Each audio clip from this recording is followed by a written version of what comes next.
let's get back to our discussion. Uh, we'll, we're going to talk about now worldly activities or worldly activities that are needed to support the livelihood. Uh, Sahaba radiallahu anhu used to do that, and so the it's I mean they are the part of Deen. As we mentioned earlier, the whole lives of Sahaba radiallahu anhum are actually the uh, representation of Deen. So they are activities that like business or uh,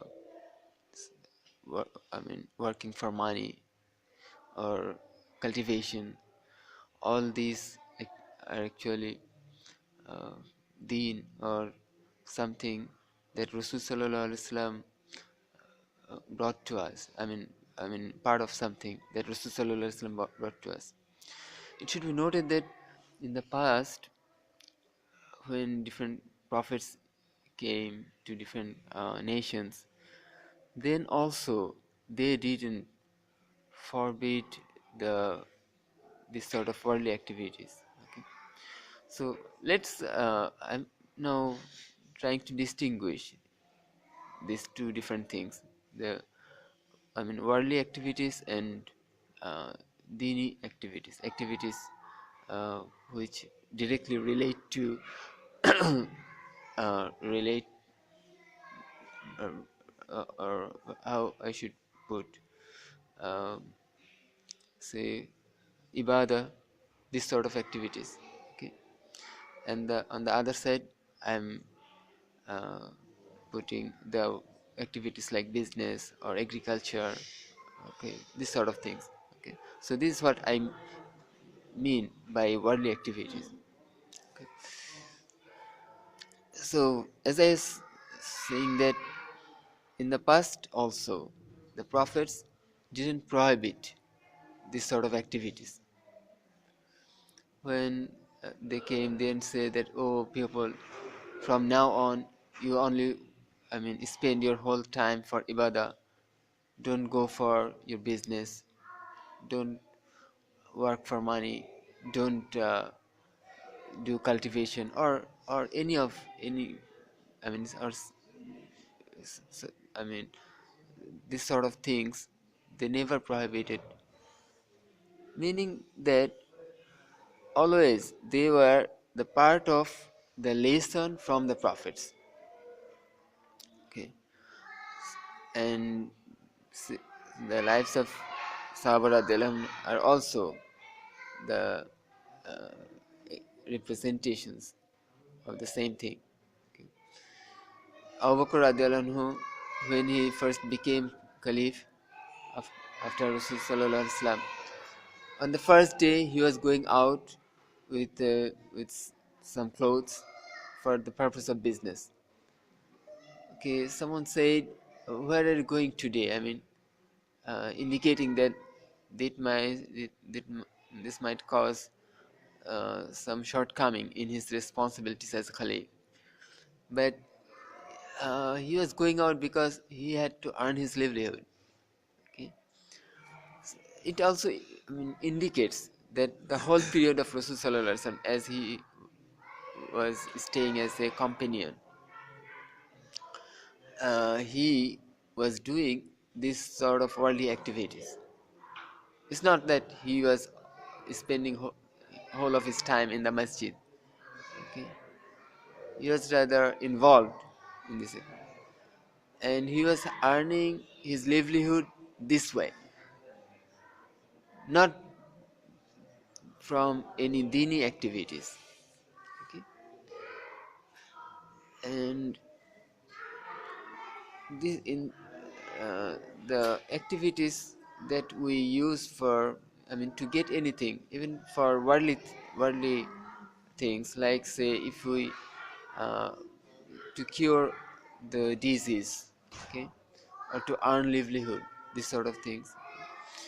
In this case also we have two different types of amals to do.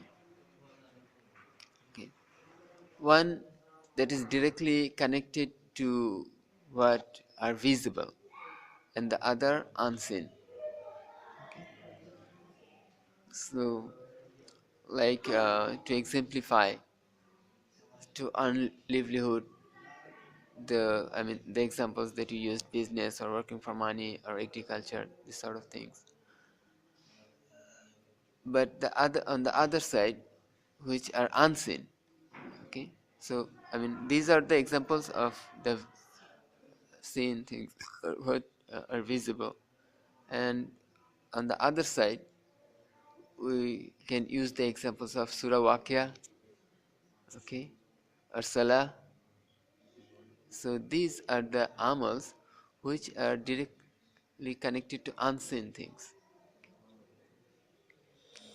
So these two types of things. Or similarly, say, to cure the disease. On the visible side, going to doctor, following his prescription, taking medicine, doing surgery, all these things are directly connected to visible things. And the other types of amals are the, say, eating honey, okay, surah Fatiha, salah. So these are um, amals which are connected to, unseen arrangement. Okay. So both types of amals which are um, connected to visible arrangement, and the amals which are connected to unseen arrangement, okay, are both of them are amals. This is something we need to realize, because you see, in the beginning, right in the beginning of the whole lecture, we're saying that the uh, the things that the Muslims need to do to get something from Allah. Allah is the only giver, but to get from Him, the only thing that we need to do is amals. Okay. Muhammad Rasulullah, Muhammad Sallallahu Alaihi Wasallam, taught a set of amals along with their procedures, and that's the only thing we need to do. Nothing in the world can give us anything. So medicine cannot give us shifa. It can't cure the disease. So why would we take medicine? Surgery has no power to do anything. So why would we go for surgery? We would go because these are amals, proven by the lives of Sahaba radiallahu anhu. They took treatment, they took medicine, and so these are proven amals. Whatever they did are amals. Similarly, business or cultivation, these are amals, proven by the lives of Sahaba radiallahu anhu. So since they are amals, and there is promise from Allah in amals, for Muslims there is no promise in anything else. Okay, there's promise lies only in amals. So the amals which are connected to either visible arrangement or unseen arrangement can be done to get from Him. Okay, but which one we should do at what time? That could be a question. That's actually ilm. That will come from ilm. Whether I go for salah or I go for my job.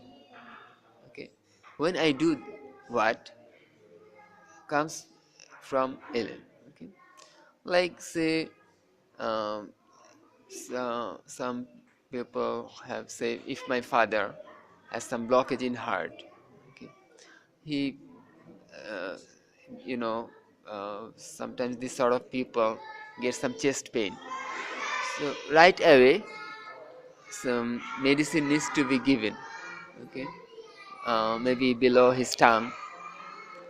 So in this case, if we think that, okay, I delay using the medicine and I go for the type of amal which are connected to unseen arrangement first, okay, that will be actually not the right thing to do. Okay, because the immediate action from according to the doctor's prescription, as the patient feels the chest pain, right away he should be given the medicine. Otherwise, he can suffer from heart attack. So some people, I mean, this is a wrong notion. Some people use 6 amals. Some people say 3 amals. Okay, that we need to do. Okay, they say that, well, the medicine you can, when they, I mean, when the people who say 6 amals, they put medicine at the 6th point, the last point. The people who say 3 amals to do when they are, I mean, to cure disease, they put medicine as the last point or the 3rd point. This is absolutely a wrong notion. Okay, this is nowhere mentioned in hadith or anywhere.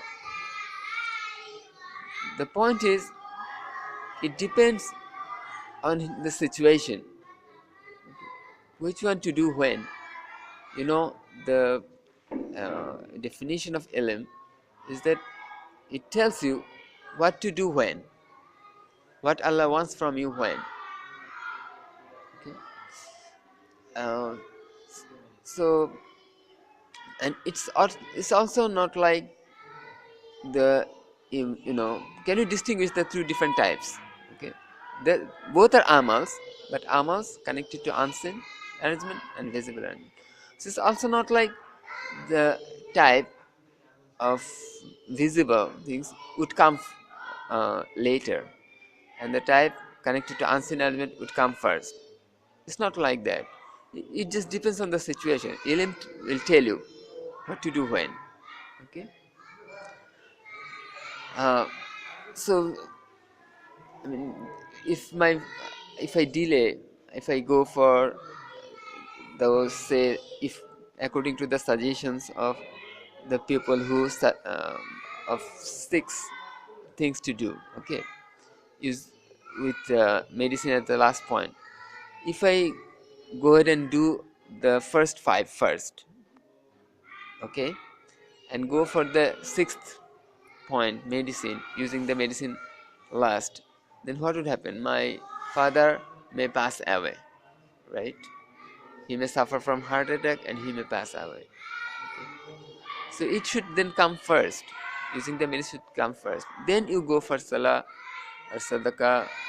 Okay, they have got. I mean, there are quite a few amals. They are actually proven. I mean, these amals, whatever they suggest, are also stated in hadith or somewhere. Okay, so I agree that they are the amals to cure disease. Okay, but I mean, the order they put is actually, I mean, just made up. Okay, it's not mentioned anywhere in hadith. Um, Let me give you an example. Before the Battle of Badr, Rasulullah along with his companions reached the field at daytime, and then, I'm not sure if it was daytime or night, but the the following daytime, he used to plan how the soldiers would be organized. Okay? And the daylight was suitable to to check everything and plan accordingly. So he did that first. Now this is an armor connected to visible arrangement. Okay? So, and he did so carefully that ulama says that as if he was solely relying on this visible arrangement. It appeared like that. I mean, he has no expectation from anywhere else. Okay. So that also suggests that when the sunnah is, you do the things connected to visible arrangement as if, okay, I mean, you take medicine as if in a way that this medicine is gonna solve the problem. So like the non-Muslims do, they rely on medicine, right? So they follow the prescription of the doctors uh, exactly. So we also got to do that, precisely following the doctor's prescription and taking medicine accordingly, as if solely we are relying on it. Would look like that, but it's not the case. Okay, so there won't be any difference in the way Muslims and non-Muslims do the actions connected to visible arrangement. There's no difference. It would look all the same. So you see, Rasulullah planned in a way, okay, the how the soldiers would be set up, okay, as if he was relying solely on that. But at night, he was just praying before Allah. And ulama says the way he was praying at night, it looked like he had, he had not done anything. He had not set up the soldiers. He had not planned how the soldiers would be organized. He had not done anything, as if he had not done anything before that. He was solely relying on what on the support of Allah. Okay.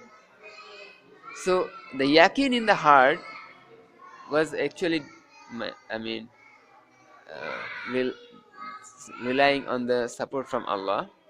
But when you do the actions connected to visible things, you you do it. It would look like. You do it fully carefully. Okay. Okay. Um, Now, here, which one he did first between the two things, Rasulullah, visible arrangement and unseen arrangement? Is it? No, first at daytime. Yeah, daytime he set up. Yeah. So he first did the amal connected to visible, right? Why did he do so? Because the daytime was suitable for that, and the night was suitable for the action connected to unseen thing. Okay, so it depends on which one is suitable when. It's not like that the connected, the amal connected to visible things would come first. Okay, the people who put it at the end, like I told you the list of actions to do when someone is sick, 6 things.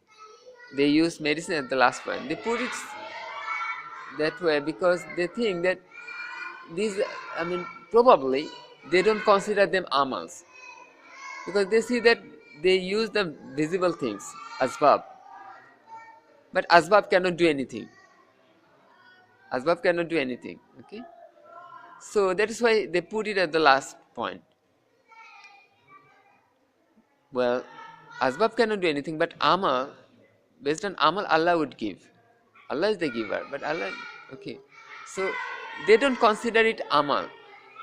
Probably they consider it using asbab, okay, the worldly things, using the things, but the things cannot do anything. Well, if you consider it using the things, not an amal, then just leave it out of the list, because the things cannot do anything. Are you getting my point, brothers?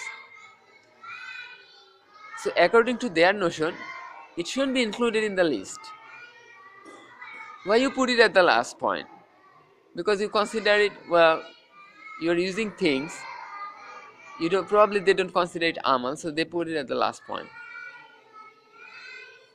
Well, so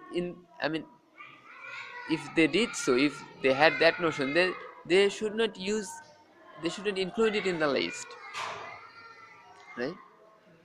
The fact is, this is an amal, and the amal can, if you consider it amal, it could be the first point. What is the problem? So you see, before Badr, Rasulullah did the amal connected to visible things first. Okay. So when to do which amal comes from MLM. Within also the uh, dini amal. There are different types of dini amal. Which one you do when? one will learn from his ilm. Okay.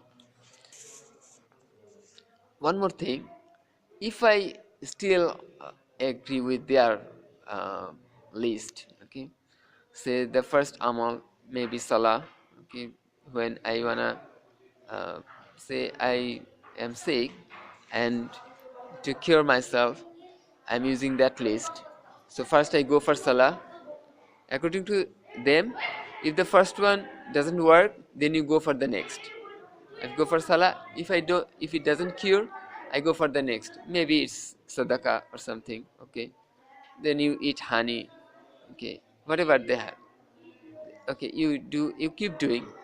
You go until the fifth one, and if this five can't cure, then you go for the last one. Okay. What will happen, brothers? If then the last one, if when you use the last point, taking medicine, when you use that, if you then get recovery, what would be the belief in heart? His yeah, they will. His belief will be medicine is cure. Yeah, can cure the disease, right? He'll lose his iman. If I agree with their list, then they need to go to medicine if the disease, uh, if you don't recover in from the first five. Okay, then in the last point he would actually he might lose his iman. Okay,